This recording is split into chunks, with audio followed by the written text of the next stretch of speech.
teman-teman, bertemu lagi dengan saya Sastra Yustika Sipayung dengan NIM 231203009, Prodi PGSD semester 4 di mata kuliah Manajemen Kelas Sekolah Dasar. Nah, di pertemuan kali ini kita akan membahas tentang strategi guru dalam manajemen kelas yang efektif. Sebelum kita masuk ke intinya, kita perlu mengetahui apa itu strategi manajemen kelas. Nah, secara umum, strategi manajemen kelas adalah cara atau pendekatan yang dilakukan oleh guru untuk menciptakan lingkungan belajar yang tertib, teratur, kondusif, serta mampu meningkatkan partisipasi dan disiplin siswa selama proses pembelajaran berlangsung. Strategi ini mencakup perencanaan, pelaksanaan, pengawasan, serta penanganan terhadap perilaku siswa di kelas. Ada beberapa ahli menyatakan bahwa yang pertama adalah Glickman Gordon 2010, manajemen kelas adalah proses yang digunakan guru untuk menciptakan dan mempertahankan kondisi belajar yang optimal, termasuk pencegahan masa berlaku dan pengembangan keterampilan sosial siswa.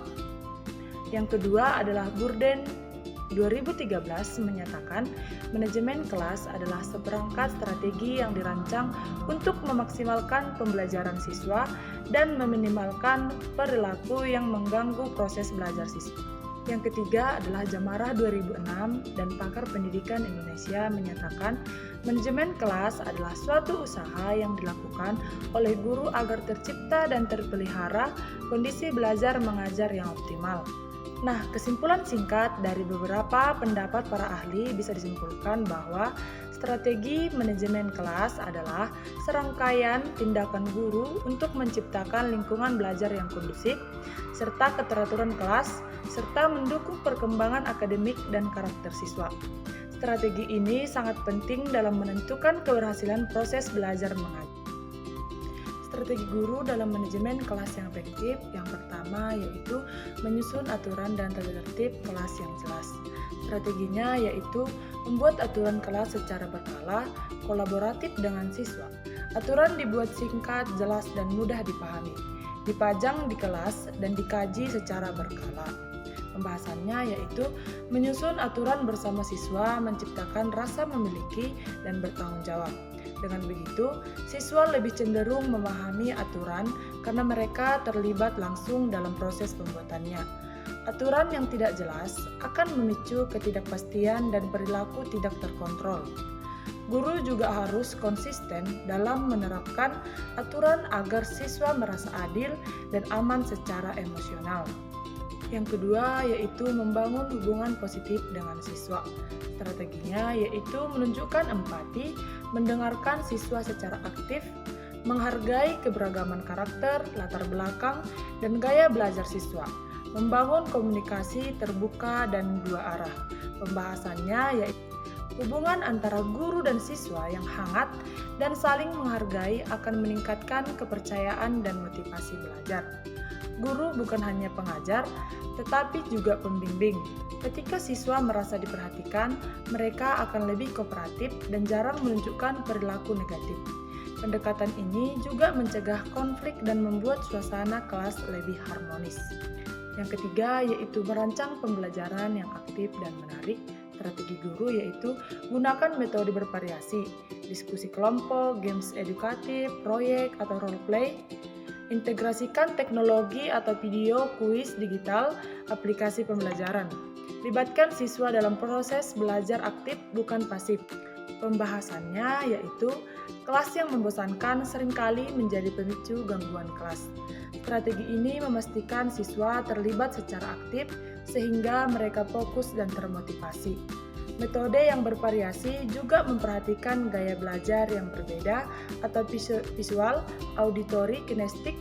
Siswa yang merasa pembelajaran menyenangkan akan lebih mudah memahami materi dan menunjukkan perilaku yang positif. Yang keempat yaitu manajemen waktu yang efektif. Strategi guru yaitu membagi waktu dengan proporsional untuk pembukaan, inti, dan penutup. Menghindari pemborosan waktu dengan transisi yang mulus, menyiapkan alternatif kegiatan jika waktu tersisa. Pembahasannya yaitu Manajemen waktu yang buruk dapat menyebabkan kelas tidak fokus dan kehilangan arah. Siswa bisa menjadi gelisah jika terlalu lama dalam satu aktivitas atau tidak memiliki arahan yang jelas. Guru perlu merancang alur kegiatan secara logis dan fleksibel agar kelas tetap berjalan dengan efektif, bahkan jika terjadi perubahan mendadak. Yang kelima yaitu memberikan penguatan positif atau positive reinforcement. Strategi guru yaitu memberikan pujian, apresiasi verbal, atau reward kepada siswa yang menunjukkan perilaku baik, memberikan penguatan secara konsisten dan adil. Gunakan sistem poin atau badge perilaku jika diperlukan. Pembahasan dari materi ini yaitu penguatan positif terbukti lebih efektif dalam membentuk perilaku dibandingkan hukuman. Dengan memberikan penghargaan atas perilaku yang baik, guru tidak hanya memperkuat tindakan tersebut, tetapi juga memotivasi siswa lainnya. Ini juga menciptakan atmosfer kelas yang mendukung dan menyenangkan, di mana siswa merasa dihargai dan diperhatikan. Yang keenam yaitu menangani gangguan kelas secara tepat dan profesional. Strategi guru dalam menangani gangguan kelas secara tepat dan profesional yaitu gunakan isyarat nonverbal atau kontak mata atau gerakan tangan sebagai peringatan awal. Tegur siswa secara pribadi bukan di depan umum. Terapkan konsekuensi yang mendidik bukan menghukum. Pembahasan dari poin ini yaitu gangguan tidak selalu berarti siswa ingin memberontak. Terkadang siswa bosan, bingung, atau sedang dalam kondisi emosional tertentu. Guru perlu peka dan bijaksana dalam menanganinya. Pendekatan yang terlalu keras bisa memperburuk keadaan, sementara pendekatan yang terlalu longgar bisa membuat siswa tidak menghormati otoritas guru. Maka, keseimbangan sangat penting. Yang ketujuh yaitu menciptakan lingkungan fisik kelas yang nyaman dan tertata. Strategi guru yaitu mengatur tempat duduk sesuai kebutuhan pembelajaran, contohnya USEP, kelompok, dan lain-lain. Menyediakan ruang gerak yang cukup dan menampilkan hasil karya siswa di dalam kelas. Pembahasan dari poin ini yang pertama yaitu lingkungan fisik kelas sangat memengaruhi konsentrasi dan kenyamanan belajar siswa. Kelas yang rapi, terang, dan berwarna bisa meningkatkan mood belajar. Penataan tempat duduk juga menentukan interaksi antar siswa dan arah komunikasi dengan guru. Dengan begitu, kelas menjadi tempat belajar yang menyenangkan dan menenangkan. Yang kedelapan yaitu melibatkan siswa dalam pengambilan keputusan. Strategi guru yaitu berikan siswa kesempatan untuk menentukan aturan kecil di kelas seperti jadwal piket, bentuk hukuman ringan yang mendidik, atau pemilihan kegiatan kelas. Melibatkan siswa dalam memilih metode belajar atau menentukan proyek yang ingin mereka kerjakan. Mengadakan forum kelas atau rapat mingguan untuk mendiskusikan kendala dan solusi pembelajaran.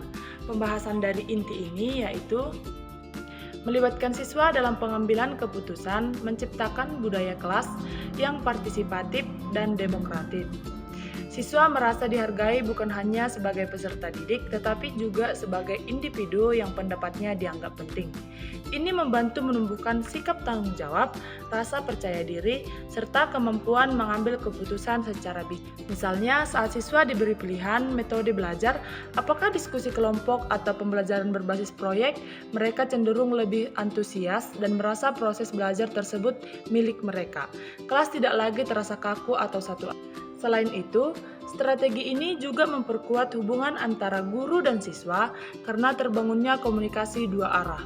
Guru menunjukkan bahwa mereka terbuka terhadap masukan dan siswa merasa lebih aman dan menyampaikan ide atau masalah. Dalam jangka panjang, ini membentuk karakter kepemimpinan, empati, dan kolaborasi siswa. Yang kesembilan yaitu evaluasi dan refleksi berkala oleh guru dan siswa. Strateginya yaitu guru melakukan refleksi setelah mengajar, mencatat apa yang berhasil dan perlu diperbaiki. Melibatkan siswa dengan pertanyaan refleksi seperti, apa yang paling kamu sukai dari pelajaran hari ini? Atau apa yang membuatmu kesulitan? Menggunakan survei singkat atau jurnal refleksi siswa untuk menilai suasana kelas dan efektivitas metode belajar. Pembahasan dari poin ini yaitu Evaluasi dan refleksi adalah bagian penting dalam pengembangan profesional guru dan pertumbuhan belajar siswa. Guru yang reflektif mampu melihat kekuatan dan kelemahan dalam pendekatan pengajarannya. Misalnya, jika siswa terlihat pasif dalam diskusi, guru bisa mengevaluasi apakah metode yang digunakan terlalu berat, terlalu cepat, atau tidak sesuai dengan minat siswa. Di sisi lain, ketika siswa ikut serta dalam proses refleksi, mereka belajar menilai diri sendiri dan berpikir kritis terhadap proses belajar yang sedang mereka jalani. Ini mendorong pembentukan growth mindset, bahkan kesalahan adalah bagian dari proses belajar. Refleksi bersama juga membangun transparansi dan kejujuran dalam kelas. Ketika siswa merasa aman memberikan umpan balik, mereka akan lebih terbuka menyampaikan ide, kendala, dan aspirasi, sehingga suasana belajar menjadi lebih inklusif. Kesimpulan dari materi ini yaitu strategi manajemen kelas yang efektif lebih dari sekedar menjaga ketertiban. Ia adalah seni memadukan disiplin, empati, kreativitas, dan kepemimpinan. Guru bukan hanya pengatur, tetapi fasilitator dan pembimbing yang membangun iklim belajar yang sehat secara kognitif, emosional, dan sosial.